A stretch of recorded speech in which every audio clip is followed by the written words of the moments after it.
Lectura del Santo Evangelio según San Mateo. Gloria a ti, Señor. Habiendo nacido Jesús en Belén de Judea en tiempos del rey Herodes, unos magos de Oriente se presentaron en Jerusalén preguntando: ¿Dónde está el rey de los judíos que ha nacido?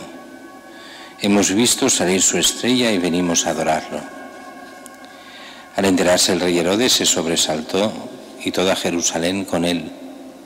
Convocó a los sumos sacerdotes y a los escribas del país y les preguntó dónde tenía que nacer el Mesías. Ellos le contestaron: en Belén de Judea, porque así lo ha escrito el profeta. Y tú, Belén, tierra de Judá, no eres ni mucho menos la última de las poblaciones de Judá, pues de ti saldrá un jefe que pastorará a mi pueblo Israel. Entonces Herodes llamó en secreto a los magos para que le precisaran el tiempo en que había aparecido la estrella, y los mandó a Belén diciéndoles: id y averiguad cuidadosamente qué hay del niño. Cuando lo encontréis, avisadme para ir también yo a adorarlo. Ellos, después de oír al rey, se pusieron en camino, y de pronto la estrella que habían visto salir comenzó a guiarlos hasta que vino a pararse encima de donde estaba el niño. Al ver la estrella se llenaron de inmensa alegría, entraron en la casa, vieron al niño con María su madre, y cayendo de rodillas lo adoraron. Después, abriendo sus cofres, le ofrecieron regalos: oro, incienso y mirra. Y habiendo recibido en sueños un oráculo para que no volvieran a Herodes, se retiraron a su tierra por otro camino. Palabra del Señor. Gloria a ti, Señor Jesús.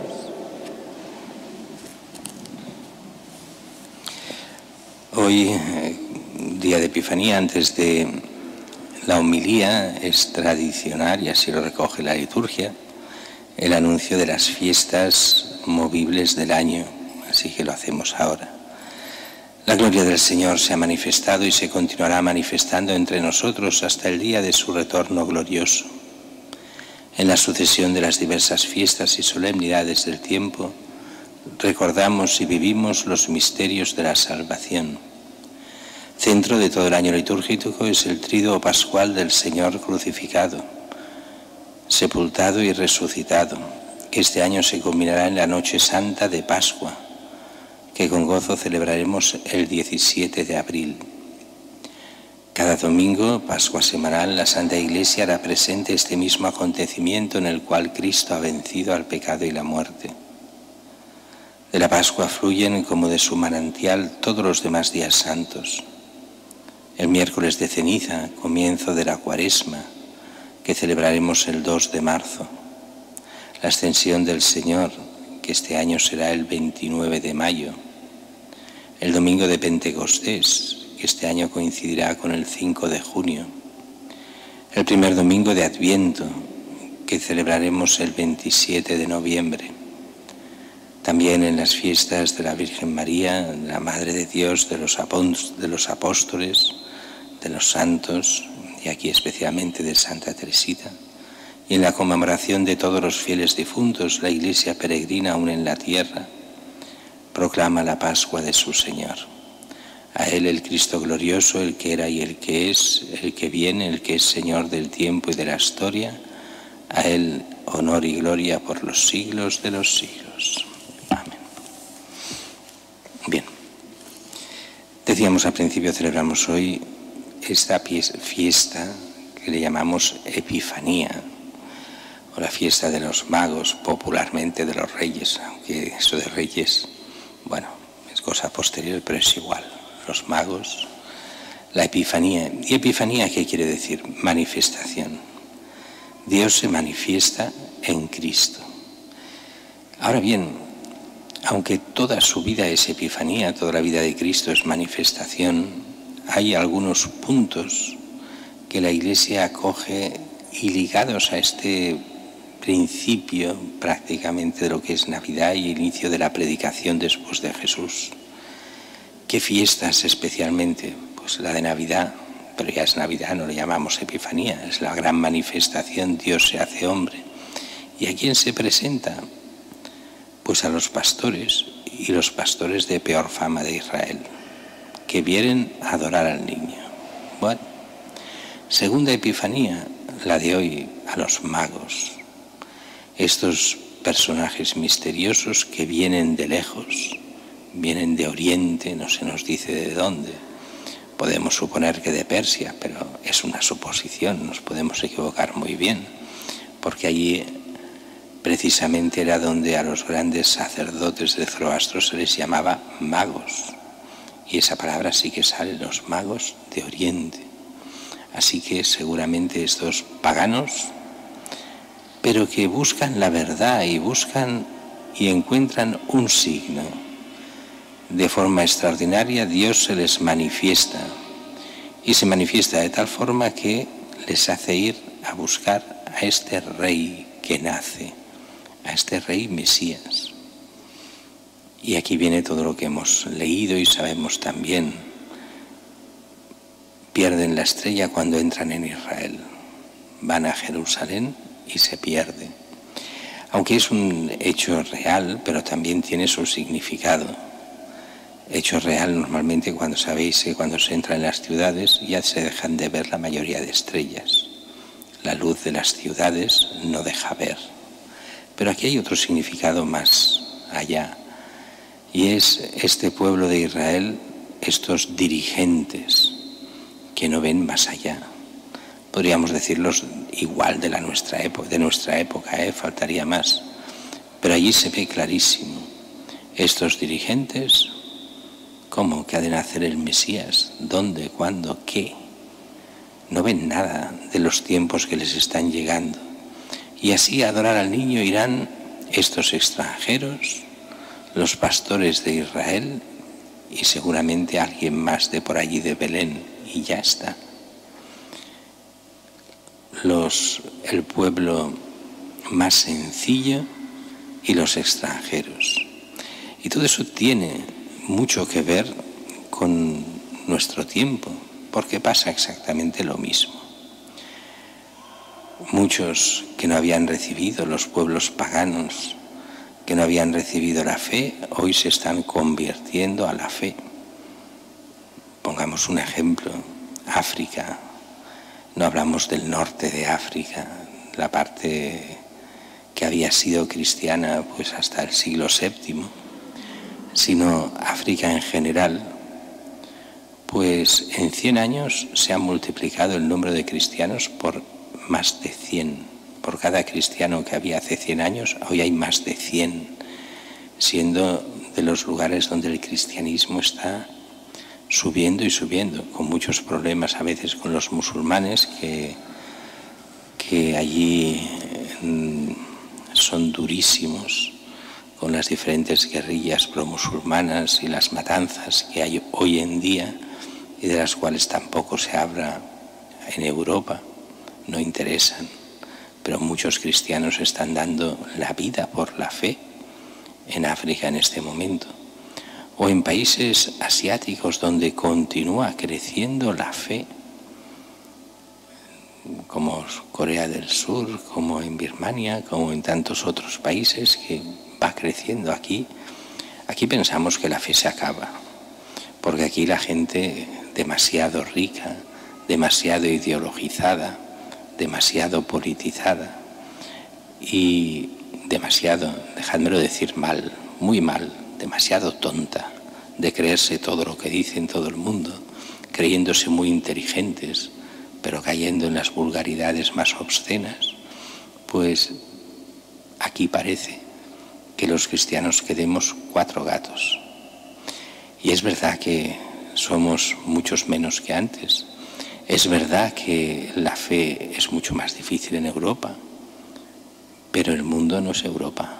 El gran problema de la fe es Europa, Estados Unidos, Australia, los países ricos, que con que tienen otro Dios que se llama la riqueza, el bienestar, las vacaciones, el pasárselo bien, el subir, el hacerse ricos, el disfrutar de las cosas porque sí, la ambición desmedida, pues eso es incompatible con la fe. Y por eso aquí la fe se va perdiendo.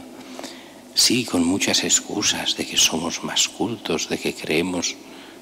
No, nos dejamos engañar como nadie en Europa y en Estados Unidos. Los ricos son los más crédulos en estupideces y los más incrédulos en la verdad. Eso lo hemos visto tantas y tantas veces. Pero uno va por otros países y la fe crece y continúa creciendo. Y vemos cómo hay un trasvase de fe, una Europa que se hunde en su miseria ideológica y se va perdiendo también, hundiendo económicamente, aunque esto no se dan cuenta, esto lo veremos mucho más adelante. Faltan pocos años para que haya el crack económico de la estupidez europea, pero en los demás países que van creciendo en fe, y eso lo veremos también cómo se va cambiando la geografía religiosa. Y estos magos son estos extranjeros que vienen de pueblos paganos y se convierten, igual que España era pagana totalmente, y pasó a la fe, y ahora renuncia a su fe, y llevará sus consecuencias. Esto es lógico, cada cosa lleva sus consecuencias. Las consecuencias, como decía muy bien Benedicto XVI, que en realidad lo que han perdido no es la fe, lo que han perdido es la razón. Y por eso, cuando uno pierde la razón, es capaz de creer en cualquier tontería, en cualquier ideología. Es lo que interesa a los poderosos. No creáis, no tengáis fe, creed en mí, en el diablo, o sea, en los poderosos de este mundo. Dejad a Dios, Dios no importa, no sirve para nada, pero seguidme a mí, o sea, seguid las ideologías de este mundo y triunfaréis. Se creen que triunfan por un momento y se hunden al siguiente. Y cuando vas viendo las noticias, cómo crecen las depresiones, los suicidios, cómo se está hundiendo este mundo europeo, dices, claro, habéis abandonado el único gran tesoro, Dios mismo. Y a nosotros nos toca vivir esa fe en medio de todas las dificultades, pero sabiendo que tenemos esa luz de la estrella que nos guía a Cristo. Esa estrella hoy es la Iglesia y los mejores santos y guías de la Iglesia para llevarnos a la única luz auténtica que es Cristo, que es el único Señor, el único Salvador, el Dios hecho hombre para cada uno de nosotros. Y también nosotros venimos a adorarlo.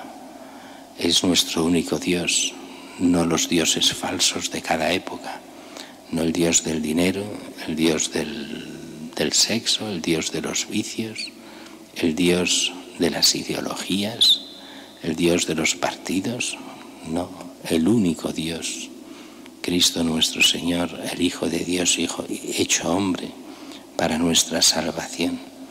Y todo eso en un ambiente absolutamente sencillo, no está en los palacios de Jerusalén, ni en los palacios de Roma de la época.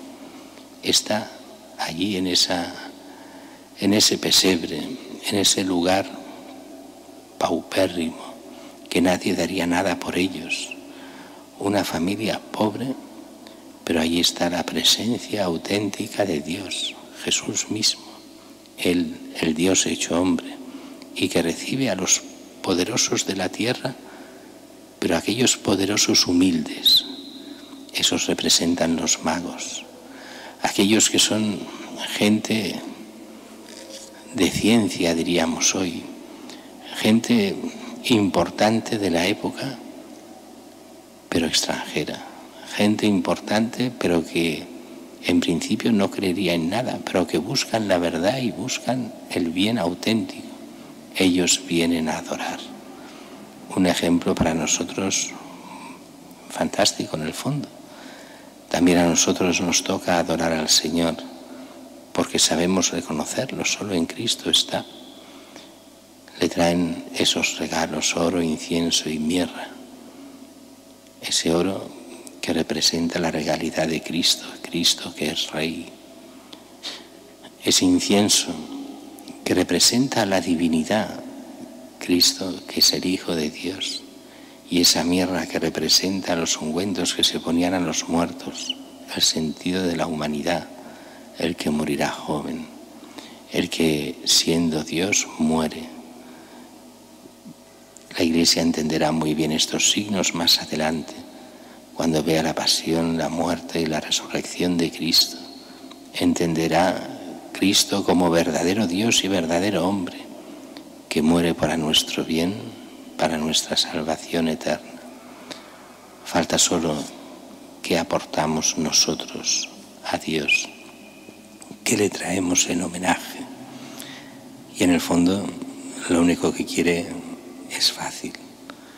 Quiere nuestra fe, quiere nuestra esperanza, quiere nuestra caridad, que creamos, que esperemos realmente y tengamos confianza en Dios y que amemos a Dios y al Evangelio, que amemos a los hombres como Él ha amado. Es esa conversión continua donde seamos cristianos de verdad.